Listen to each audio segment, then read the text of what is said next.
Menjelang libur Natal dan Tahun Baru 2024, tiket kereta api sudah habis terjual sejak tanggal 21 hingga 25 Desember.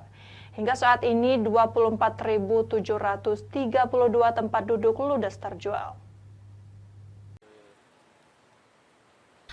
Libur Natal dan Tahun Baru 2024 PT KAI Divre 3 Palembang mengoperasikan kereta Bukit Serelo relasi Kertapati Lubuk Linggau, Raja Basa relasi Kertapati Tanjung Karang, dan Komersial Sindang Marga relasi Kertapati Lubuk Linggau dengan menyediakan 42.732 tempat duduk.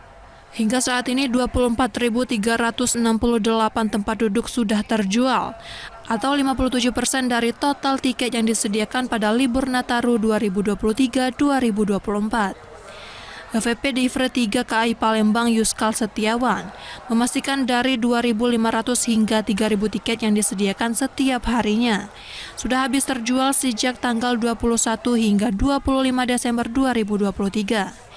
Meski demikian, PT KAI Divre 3 Palembang belum akan menambah gerbong. Sekarang dengan sistem online ini, terbukti ternyata mulai tanggal 21 sampai 25 sudah beberapa kereta sudah terjual habis tiket. Berapa banyak jumlah tiket yang disiapkan?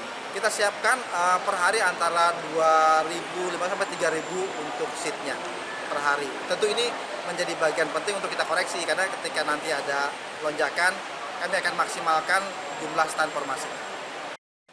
Untuk mengantisipasi potensi bencana akibat cuaca buruk, PT KAI Divre 3 Palembang akan mengecek semua kesiapan sarana dan prasarana. Dari Palembang, Bambang Irawan, iNews melaporkan.